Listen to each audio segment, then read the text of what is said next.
All right, so you want to sound smart when talking about where you went to school and what you studied, right? No matter if it's a job interview or just chatting with new people. It's a surprisingly common challenge. That's why we're doing a deep dive today. We're looking at this guide called Talking About Your Educational Background, a complete guide. It's got like everything you need to know, from the right words to use to how to actually tell your story in a way that, well, people actually want to listen to. Everyone has an educational journey, but not everyone knows how to share it in a way that's both authentic and engaging. Yeah, this guide starts out strong with vocab. And it's not just the basics. Like, I'm talking about words you might not even think about, like vocational training versus a traditional 4-year college. How do you explain that difference? Exactly. Or different types of private schools. It's about using those more precise terms to show that your experience, wasn't just a cookie-cutter path. Like, instead of just saying private school, you could talk about if it was religious or followed a specific teaching style like Montessori. Did it have a special program that really shaped you? Oh, and speaking of words, this guide even helped me finally learn how to pronounce curriculum correctly. It's curriculum, not curriculum. Mind blown. See, it's those little details that can make a big difference, but having the right words is just step one. It's how you put them together, how you tell your story that really makes people sit up and listen. And that's where that whole chronological approach comes in, right? Like the guide suggests laying out your education like a timeline, but a really interesting one. It's all about making those years come alive, So start with the beginning. Early education. What was it like for you? Was there a teacher who maybe sparked your interest in something or a moment where something just clicked for you? Oh man, in elementary school, we had this incredible unit on ancient Egypt. We built pyramids, learned hieroglyphics, even tried making papyrus. I was hooked on history after that. You see, those little moments, they can be so powerful. So as you move through your timeline, middle school, high school, what were the big things that happened? Any challenges? Did you switch schools? Maybe discover a passion that changed everything? Now this is making me think about a story you told about switching schools in high school. At first, it felt like a setback, but then it actually led you to your career path. It's amazing how things work out sometimes. It's so true. And the guide talks about this a lot, reframing those challenges as opportunities for growth. Because let's face it, everyone's had setbacks in their education, and it's those things that make your story relatable. Oh, and don't forget the wins. Don't just say, I got a scholarship. Tell them what you did to earn it. The work, the feeling. That's what makes it interesting. Show, don't tell, right. So instead of, I was good at math, describe a project that you aced. Maybe a tough equation you finally cracked. Paint a picture with your words. All right, now for the fun part, favorite subjects. Why do you think the guide makes such a big deal about this? It's simple. Your favorite subjects, they reveal your passions and your strengths. Talking about what really got you excited, well, that tells people a lot about who you are. Makes sense. But it's not enough to just say, oh, I loved biology. Right. The guide suggests using descriptive words, vivid examples. How does that love for biology show up in your life now? So like my love for biology in high school led me to volunteer at an animal shelter. And that made me realize, yep, I'm becoming a vet. Exactly. Connect the dots. Instead of just saying biology was my favorite, you're showing how that passion translated into action. Okay, so not every subject is a favorite, right? How does the guide say to handle those? The ones you maybe didn't love so much. Honesty is key. Yeah. But you don't have to go on and on about it. Quick acknowledgement is fine. But I think it's more interesting to turn it into something positive, like a learning experience. Did you struggle with the concept, but then, boom, you mastered it? I see a pattern here. This guide is all about reframing your education, not just as a list of facts, but as like a journey of self-discovery. Absolutely. And to make that journey really come alive, the guide suggests, wait for it, storytelling. Oh, I love a good story. Me too. And the guide even gives you a simple structure. Set the scene, describe the action, share how you felt, and what you learned from it. Ooh, I like it. So think about a teacher who went above and beyond, a project that really pushed you, or even just a small moment that sparked something big in you. That's what makes your story memorable. It's those personal touches that people connect with. The emotions, the little details that make it real. All right, now here's where things get really interesting.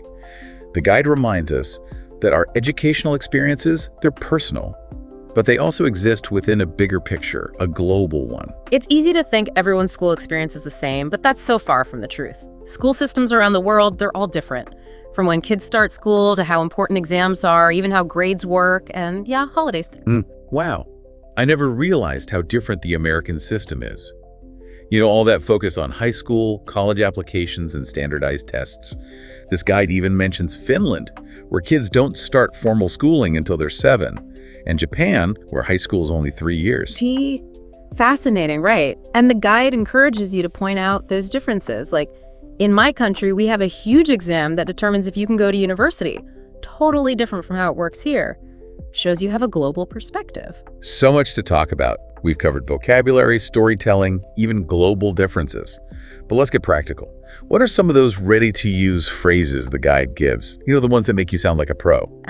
Yes. It's got a bunch of them. Like for talking about schools you attended, I attended for, or my school was known for its, simple but effective. Ooh, that's helpful. I can already see how those could come in handy. And then there are phrases for your favorite subjects. You could say something like, I excelled at because, or I was my passion, to really highlight what you loved. And then even for those subjects that maybe weren't your favorites, you can still spin it positive.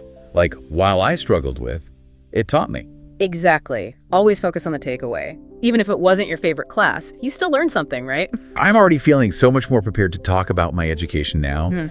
And I love how this guide emphasizes owning your story. That's the key takeaway here. There's no one right way to talk about your education. It's your journey.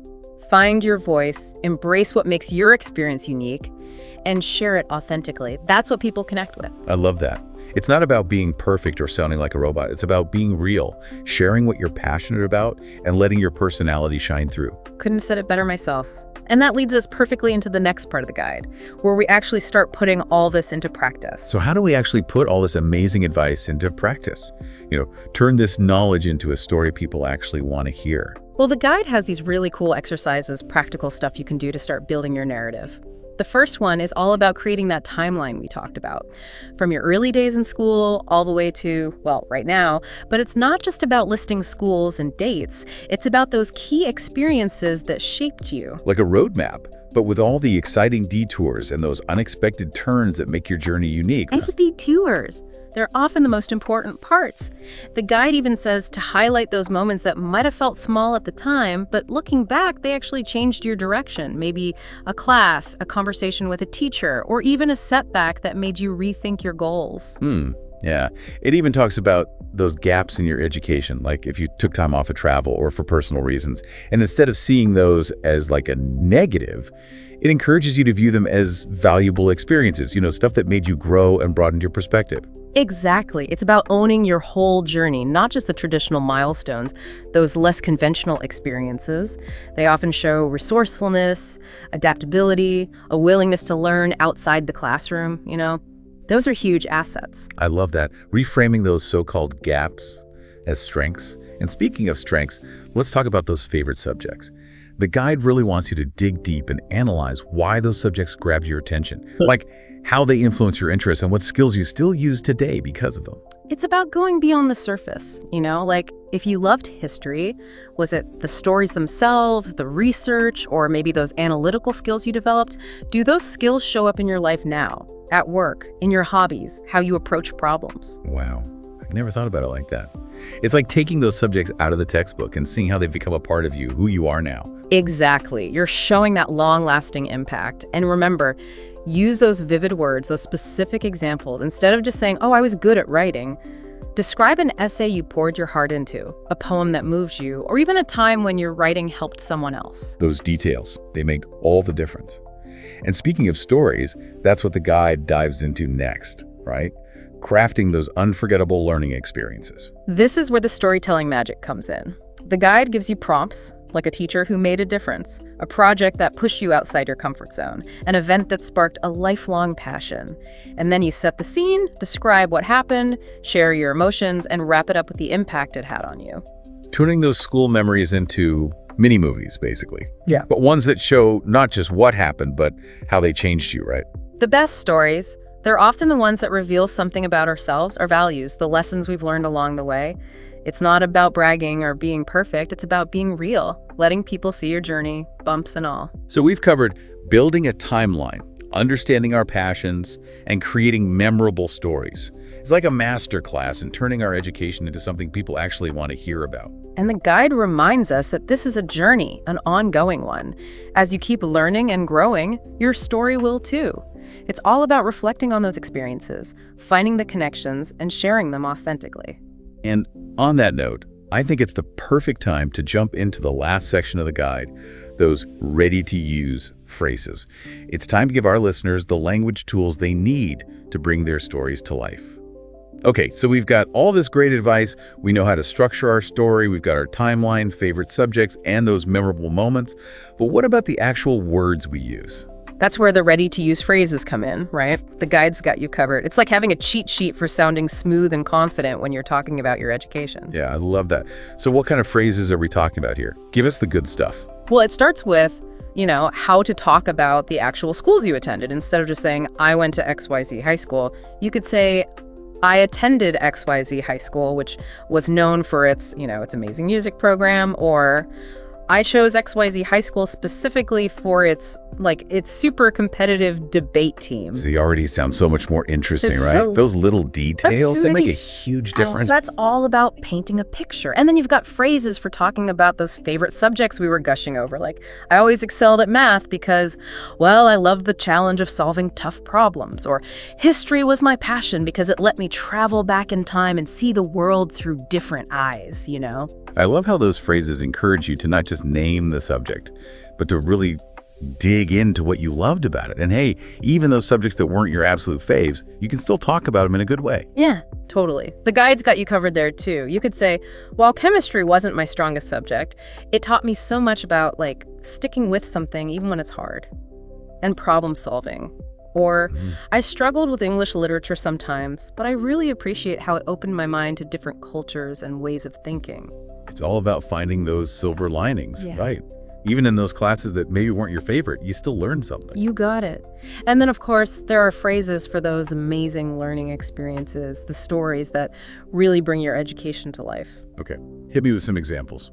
All right, so you could say something like, one of the most impactful experiences I had was in college, working on this group project where we had to come up with a sustainable solution to a real-world problem.